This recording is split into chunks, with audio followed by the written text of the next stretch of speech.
Hello students, मैं sir Ashok Kumar और 10th class के साइंस में जो अपना चैप्टर चल रहा है वो चल रहा है magnetic effect of electric current. ठीक है, अपन इस चैप्टर के लास्ट में चल रहे हैं और आज अपन इस चैप्टर को फिनिश कर देंगे। जो लास्ट वीडियो था इसमें मैंने आपको EMF, Fleming's right hand rule और इलेक्ट्रिक मोटर मैंने आपको समझा दिया था। आपने उसको नोट डाउन कर लिया होगा। नोट डाउन करने के साथ साथ आपने उसको याद भी कर लिया होगा क्योंकि हर साल बोर्ड में पूछा जाता है। ठीक है, उसके बाद जो अपना नेक्स्ट टॉपिक है वो है इलेक्ट्रोमैग्नेटिक इंडक्शन। क्या है? इलेक्ट्रोमैग्नेटिक इंडक्शन, जिसको हम बोलते हैं ईएमआई। ठीक है, इलेक्ट्रोमैग्नेटिक इंडक्शन, इसको हम क्या बोलते हैं? ईएमआई। तो मैंने आपको कल दो साइंटिस्ट के नाम बताए थे, एक था फैराडे और दूसरा था हेनरी। फैराडे और हेनरी ने क्या किए थे? कुछ एक्सपेरिमेंट्स किए थे जो मैंने आपको बताया, जो आपको 12th क्लास में बताया देंगे। ठीक है, तो उन्होंने अपने एक्सपेरिमेंट में क्या रिजल्ट बताया, आपको सिर्फ रिजल्ट याद रखने हैं। तो किसका रिजल्ट वो था? जो उनका पहला रिजल्ट था जो आपका ईएमएफ में था कि अगर मैग्नेटिक फील्ड और इलेक्ट्रिक फील्ड एक दूसरे के परपेंडिकुलर वर्किंग में है तो उनके प्लेन के परपेंडिकुलर क्या होगा? एक फोर्स जनरेट होता है जिसको अपन लोरेंट्ज फोर्स बोलते हैं। That is the first law of Faraday and Henry, उन्होंने बताया था। ठीक है, बाद में उन्होंने क्या बताया कि suppose that electric field exist कर रहा है, मैग्नेटिक फील्ड एग्जिस्ट कर रहा है तो फोर्स लग रहा था। सपोज दैट क्या है कि आपके पास में आप किसी भी जो आपका ऑब्जेक्ट है या कोई भी आपका आर्मेचर, उसका फोर्स एग्जर्ट कर रहे हो और वो मैग्नेटिक फील्ड के बीच में, इट मीन्स जहां पे पहले से इनिशियल लेवल पे मैग्नेटिक फील्ड और फोर्स एग्जिस्ट कर रहा है तो उसकी वजह से क्या होता है? इलेक्ट्रिक करंट जनरेट हो सकता है। ये किसने बताया था? फैराडे और हेनरी ने।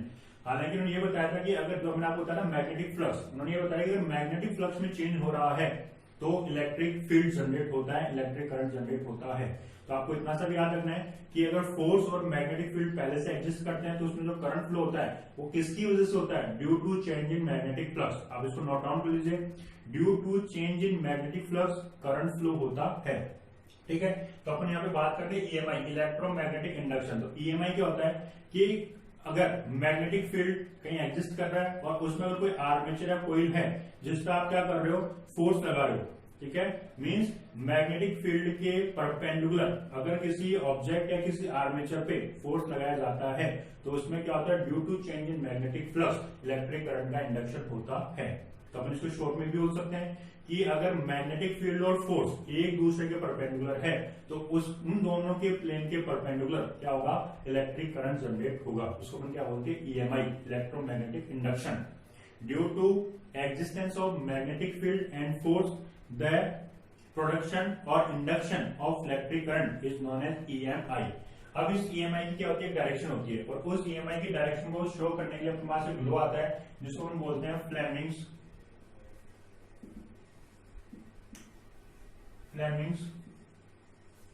Left hand thumb rule.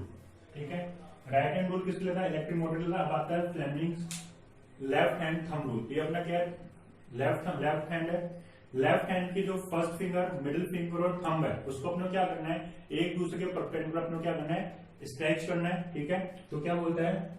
According to Fleming's left hand thumb rule, according to Fleming's left hand thumb rule, if we stretch our first finger, middle finger and thumb in a perpendicular direction, mutually perpendicular direction, then if the thumb shows the direction of force, यहाँ पे आपको पहले से direction of force दी होगी, then thumb shows the direction of force and first finger shows the direction of magnetic field and the production of electric current will be in the direction of middle finger। ठीक है, यहाँ पे production किसका होगा? Electric current का होगा। यहाँ पे क्या था कि आपको इलेक्ट्रिक करंट और मैग्नेटिक फोर्स गिवन था तब जाके आपको फोर्स लग रहा था। यहाँ पे क्या होगा? आपको फोर्स और मैग्नेटिक फील्ड गिवन होगा तो कौन सी फिजिकल क्वांटिटी आएगी आपके पास में? Electric current. ध्यान देना, ये आपका राइट हैंड रूल है, ये आपका लेफ्ट हैंड रूल है। राइट हैंड रूल में देखो ध्यान से, क्या गिवन था आपको? ये था आपको गिवन इलेक्ट्रिक करंट, मोटर में करंट देते हैं। ये गिवन था आपको मैग्नेटिक फोर्स, तो फोर्स अपने को क्या हो रहा था? मिल रहा था, प्रोड्यूस हो रहा था। यहाँ पे क्या आपको फोर्स गिवन है और मैग्नेटिक फील्ड गिवन है तो क्या मिलेगा आपको? यहाँ पे इलेक्ट्रिक करंट जनरेट होगा। तो ये क्या बोलता है कि अगर आपके पास में क्या है? ये 3 है, ये सपोज दैट आपका थंब है, दैट इज थंब। ठीक है, ये आपकी फर्स्ट फिंगर है, दैट इज फर्स्ट फिंगर, और ये आपकी क्या है? मिडिल फिंगर है। ठीक है, दैट इज मिडिल फिंगर। ठीक है, तो जो थंब है वो किसको शो करेगा? फोर्स को, फादर को। मिडिल फर्स्ट फिंगर किसको शो करेगी? मैग्नेटिक फील्ड को, ठीक है, मैग्नेटिक फील्ड को मदर को, और मिडिल फिंगर किसको शो करेगी, इलेक्ट्रिक करंट को, किसको, चाइल्ड को, ठीक है। तो आपको यहाँ पे दो डेफिनेशन शॉर्ट एंड स्वीट उतारनी है। पहले definition what is EMI, EMI stands for electromagnetic induction due to existence of force and magnetic field in particular direction, then there will be production of electric current in the perpendicular plane of both of them। उन दोनों के perpendicular plane में क्या होगा, electric current का production होगा, वो क्या होता है आपका ईएमआई। तो आएगा Fleming's left hand thumb rule, left hand में क्या होगा, if thumb show the direction of force and first finger show the direction of magnetic field, then the current will be induced in the direction of middle finger, ठीक है। तो दोनों चीजें आपको याद रखनी है। इसके बाद अपन देखेंगे अब इलेक्ट्रिक जनरेटर। तो इलेक्ट्रिक जनरेटर का अपन प्रिंसिपल देखेंगे, उसकी स्ट्रक्चर देखेंगे, और उसका अपन क्या देखेंगे, वर्किंग प्रोसेस देखेंगे, और आपके चैप्टर फिनिश हो जाएगा। तो अपन देखते हैं इलेक्ट्रिक जनरेटर। तो अपन देखते हैं इलेक्ट्रिक जनरेटर। सबसे पहले इसका प्रिंसिपल देखते हैं। तो इलेक्ट्रिक जनरेटर का प्रिंसिपल क्या है, electric generator works on the principle of EMI, ठीक है। Electric generator works on the principle of EMI, that is electromagnetic induction। full stop। क्या होगा, electric generator converts mechanical energy into electrical energy. तो आपको सबसे पहले हेडिंग डालिए principal. अपन क्या पढ़ रहे हैं, इलेक्ट्रिक जनरेटर। सबसे पहले आपको हेडिंग डालिए प्रिंसिपल। तो क्या लिखोगे आप, the principle of electric generator is EMI, that is electromagnetic induction, या फिर ये भी लिख सकते हो, the working process of electric generator depends on the principle of EMI, electromagnetic induction. Full stop लगाओगे। इसके बाद आप लिखोगे it converts mechanical energy into electrical energy. ये क्या करेगा, मैकेनिकल एनर्जी को इलेक्ट्रिकल एनर्जी में कन्वर्ट करेगा, ठीक है। उसके बाद आपको बेटा इसका क्या करना है, स्ट्रक्चर बनाना है। तो स्ट्रक्चर में इसका डायग्राम बनाएंगे। उससे पहले अपन देखते हैं कि आपकी बुक में दिया हुआ है, ये जो इलेक्ट्रिक जनरेटर होते हैं बेटा दो टाइप के होते हैं। एक होता है आपका एसी अल्टरनेटिंग करंट जनरेटर, दूसरा होता है डीसी डायरेक्ट करंट जनरेटर, ठीक है।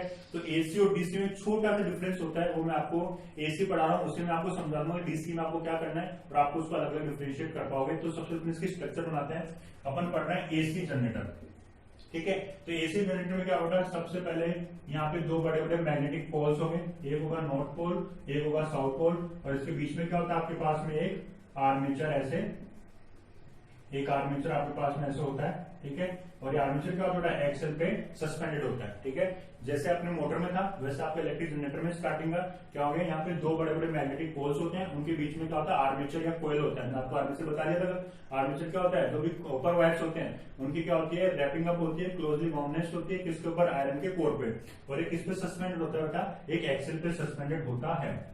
ये दोनों क्या होता है, स्प्लिट रिंग से, किससे, एक स्प्लिट रिंग से क्या होते हैं, कनेक्टेड होते हैं। और यहाँ पे ये रिंग होती है R1 और R2, और यहाँ पे दो ब्रशेज लगी होती हैं B1 और B2, ठीक है। और ये जो सिस्टम है ये बेटा क्या होता है, बाहर एक गैल्वेनोमीटर से, या कई बुक में इसको load resistance LOED, load resistance से भी जोड़ देते, दोनों एक ही बात है, ठीक है।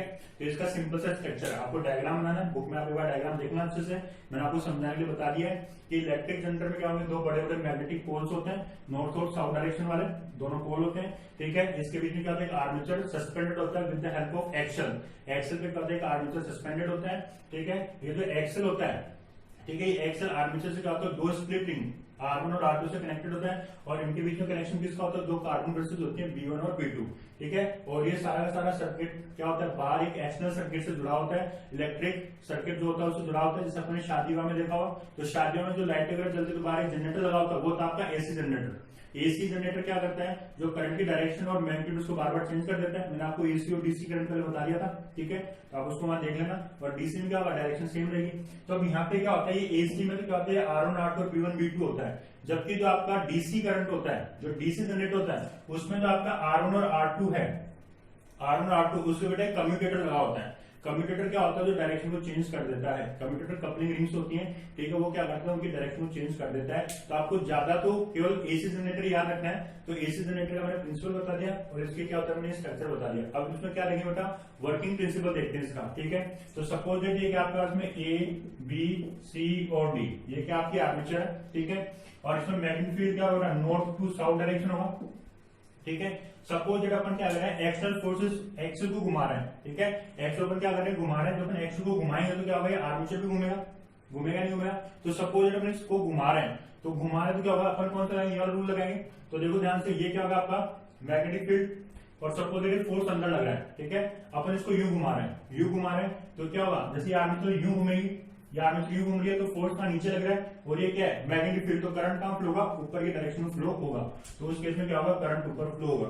बट इस डायरेक्शन में, इस डायरेक्शन में क्या होगा, करंट फ्लो नहीं होगा। क्यों, दोनों कैसे हैं, मैग्नेटिक फील्ड के पैरेलल है, तो परपेंडिकुलर नहीं होने की वजह से क्या होगा, इनमें करंट फ्लो नहीं होगा। तो जब ये ऐसे रोटेट होगा नीचे की तरफ तो क्या इस डायरेक्शन में करंट फ्लो होगा, और जब ये इस डायरेक्शन में आओ तो क्या, जब ऊपर आएगा, ठीक है, फोर्स कहां लग रहा है, फोर्स लग रहा है ऊपर, फोर्स लग रहा है ऊपर, और मैग्नेटिक फील्ड इधर, तो करंट कहां फ्लो होगा, नीचे। तो ये क्या होगा, करंट आपका ऐसे फ्लो होने लग जाता है।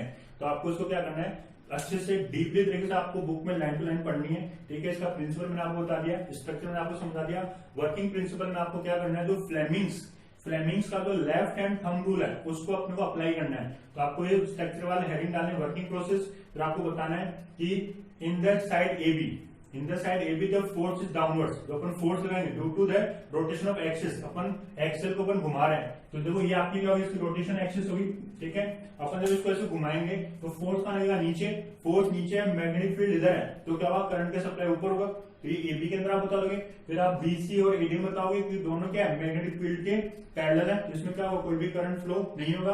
But in side CD side में क्या होगा, फोर्स ऊपर की तरफ लगेगा। सिंपल सी बात है, जब ये आर्मेचर ऐसे घूमेगा तो जब ये नीचे जा रहा है तो ये क्या होगा, ऊपर आएगा, जब ऊपर आएगा तो करंट क्या होगा, नीचे आएगा, ठीक है। तो ये तो हो गया आपका AC करंट। DC में जो यहाँ पे कम्यूटेटर लगा हुआ था, तो जब जैसे ही सेकंड हाफ में आएगा तो उसकी डायरेक्शन क्या कर देगा, चेंज कर देगा। तो कम्यूटेटर एक डिवाइस होती है which is used to change the direction of electric current, ठीक है। तो DC में जो AC वाला जो सेकंड पार्ट नेगेटिव में जा रहा होता उसको क्या कर देता है, वापस पॉजिटिव में कन्वर्ट कर देता है, ठीक है। तो यहाँ से जो AC जनरेटर है उसका करंट आपका फ्लो होता है कुछ इस तरीके से, ठीक है। जबकि जो DC करंट होगा उसमें क्या होगा, जैसे ये तो आपका हो गया फर्स्ट हाफ की वजह से, जो सेकंड हाफ आपका नेगेटिव जा रहा था तो जो यहाँ पे कम्यूटेटर लगा हुआ था वो उसको क्या करेगा, पॉजिटिव में कन्वर्ट कर देगा। इतना सा आपका फर्क है AC और DC में। वो आपको इस चैप्टर अच्छे समझ में आएगा, ठीक है।